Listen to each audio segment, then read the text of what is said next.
I wouldn't class it as frustrating. I think it's actually been quite enjoyable to watch both European games. I think Wasps, particularly with the amount of changes that we had, the young guys that came in, the way that program was put together that week was just amazing to watch. We were sort of all sitting in isolation somewhere, trying to do our best to prep the team. But that was a really enjoyable week. And then coming into Cust, again, a lot of changes, guys coming out of isolation, bringing the group together. Yeah, there was just a fair bit in that. No frustration, just the inevitability of coming together and seeing it all combine once more.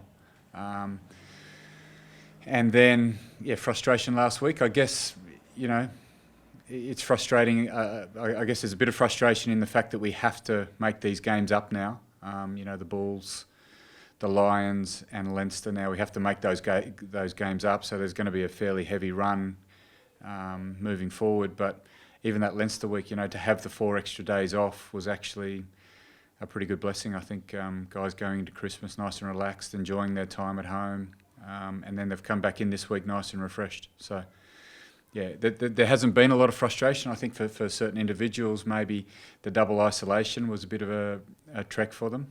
But outside of that, I think there's been a lot of positives in this last month as well. Yeah, very impressive. Obviously held his position in the team.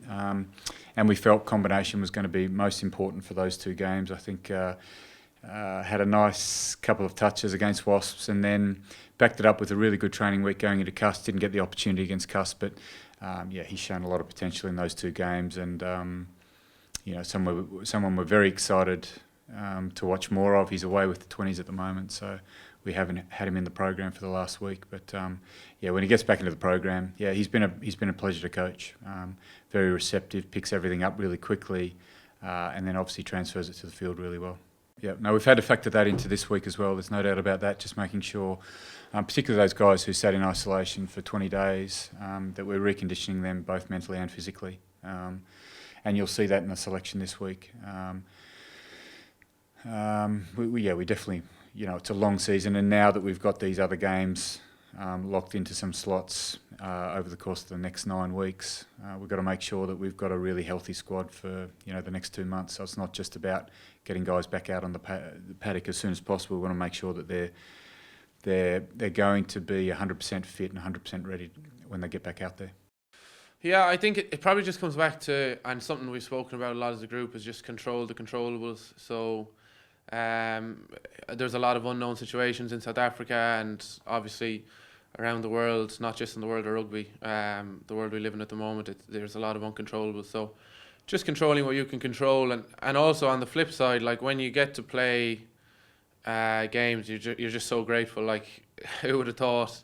You come from a situation in South Africa where completely unknown, and then a few days later you're playing in front of a packed home park in a European game, on a Saturday night. So you just become very, very grateful when those opportunities come. So hopefully there'll be more nights like that before the end of the season. But I just say you just appreciate when you do get to play games.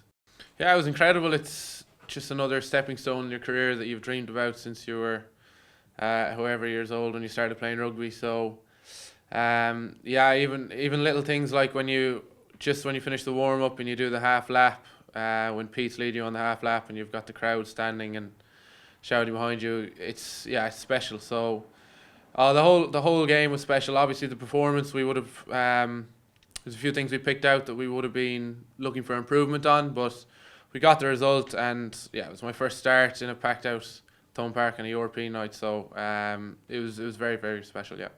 Well, look, I'm still very much at development stage in my career. I'm still quite young. I know I've a long way to go, and that kind of excites me, to be honest, that I still have a lot of growth left. I'm working with good coaches at the moment. I've got good players around me, particularly senior players who are helping me every day. So I'm just very excited where I think I can go, and I think I have all the resources around me to get me there.